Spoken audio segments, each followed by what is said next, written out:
What is up, everyone? Welcome to Car Vlog. Hope everyone had an awesome Memorial Day weekend. We cooked out with the neighbors on Friday. We just had hamburgers, hot dogs, chips, watermelons, that kind of thing. Lots of beer, crazy. Lots of whiskey and beer. I'm not really an alcohol drinker. I'm a beer drinker. So once I get 3 or 4 shots in me, it's like it's over. But yeah, we had a great time. I hope you guys had a great time. And I saw I saw Retro Bro is making a movie, which is awesome. Good for him, bro. Follow your dreams, leave that legacy for your kids, do something, for the community, that type of thing. But I got to thinking, I left a comment on one of his Facebook posts about I pretty much lived through all the decades of gaming, all the gaming decades, being born in '78, and while I can appreciate the value of every console and every game library, and I can sort of understand what they were going for at certain times with certain styles and things like that, there are really 3 generations of gaming that really stick out to me, had an influence on my life, and I thought I would share those with you. The first was that Nintendo generation. We had a Nintendo at our home, at my aunt and uncle's house. We had Sega Master System, and man, Safari Hunt was like Duck Hunt but better. Hang On, it was an underrated game for sure. Still underrated to this game. I love Hang On, especially on the Master System. It just plays so smooth and the colors just pop. Choplifter, all that stuff. And then at my grandparents' house, we had an Atari 7800 that you can play, 2600 and 7800 games on. So I think the 7800 is definitely like the forgotten console of that era, because it is in line with Master System and the NES, right?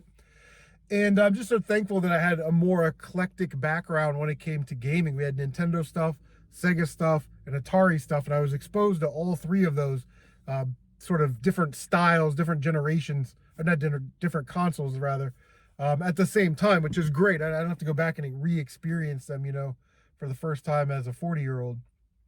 And yeah, so many great times with those consoles. The second generation that really sticks out to me was when I was stationed in Yuma, Arizona. This is like 2000, 2001. I was in the Marine Corps, and the PlayStation 2 came out, and I went to the KB toy store and got my PlayStation 2, and I think it was like, I want to say it was like $300, $399, but it came with 3 games. So you get to pick any 3 games off the wall. And they like made you sign this waiver saying that you wouldn't take it out to your car and leave it because people follow to your car and steal your PlayStations.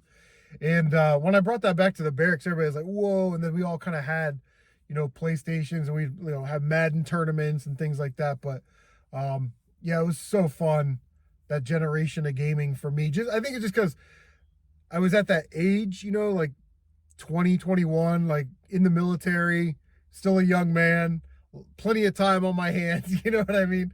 And that generation of gaming. And then when I got out of the military, and you kind of learn about Xbox and Dreamcast, and PlayStation 2's the best. But, looking back, all 4 of those consoles from that generation are bangers. That's why it's the greatest console generation of all time, in my opinion. They all have their own unique styles, their own unique little doodads.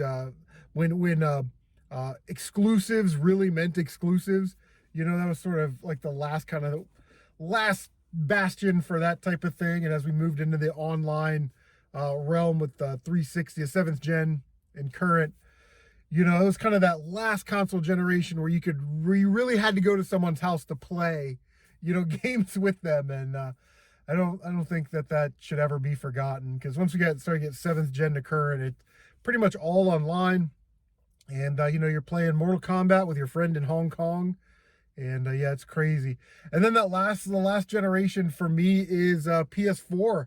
The PS4 era got me really, really back into modern gaming. I saw some gameplay of Shantae and Song of the Deep, and I went out and bought those games before. I got them used, not new, but I got them used at GameStop before I even had a PlayStation 4 console. And I got one shortly after that, and I've been hooked on PS4 ever since. I know we give like Xbox One a bunch of crap, but you know, if you're a Sony pony like me, but Xbox One's a good console as well. And I'll probably end up getting one at some point just because I want to play my Rare Replay game that I have.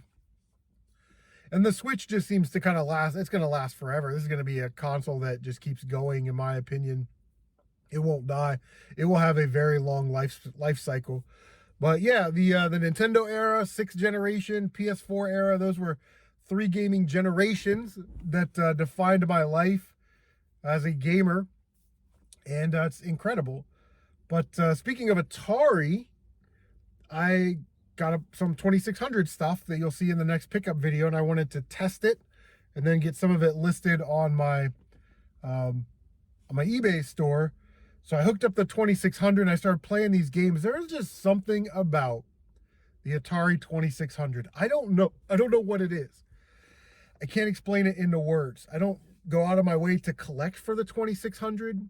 I don't follow prices on my rare or expensive, you know, Atari games or anything like that. You know what I mean? Like I do with Nintendo and PlayStation 2. But when you plug in that console and you've got that one controller with the little joystick and the button, the little fire button, and you pop in a game, it's regardless of whatever, it doesn't even matter what the game is, you have a good time. It is absolute fire. You just have such a good time playing the 2600. And I really can't explain it into words, whether it's nostalgia or it's you're going into a game where it's a high score game. Just do your best. You know what I mean? So the pressure's kind of off a little bit. It's not complicated. You know, you just got the one button and the joystick. The games are kind of easy to figure out, to learn to play, but kind of hard to master kind of thing. And we just had so much fun with that. My daughter and I played Alien. I'll put a little thing up here. It's probably the greatest Pac-Man clone on the 2600. It is so much fun. And she was able to beat like the first level, and we hooked up the paddles for Kaboom, and she was playing Kaboom on the 2600. And it was just such a great time. You know what I mean? And it's like, I just need to have that console hooked up all the time, because it is, while it's simple and primitive, there is a beauty to it. You know what I mean? So we played 2600 games basically all weekend as I was cleaning and testing cartridges and controllers. I had a box of controllers, so I'd take those apart, clean those, you know, and test them. And yeah, so we played that. And yeah, I don't know. I just have this weird thing with the 2600. I really like it. But like I said, I don't go out of my way to collect for it. It's kind of this weird boundary that I have. So what do you guys think of the Atari 2600? We're coming up on 8 minutes. That is going to do it. What we cover today: Memorial Day, retro bruh, my decades of gaming, and the Atari 2600. I gave you 4 things in 8 minutes. Guys, I hope you're enjoying these videos. Make sure that you like, comment, subscribe, share on social media, because that does help out a lot. Don't forget to bang that notification bell so you can stay up to date on all of your CM retro gaming goodness, including the car vlogs, which is taking the internet by storm. Anyway, I will see you guys on the next one.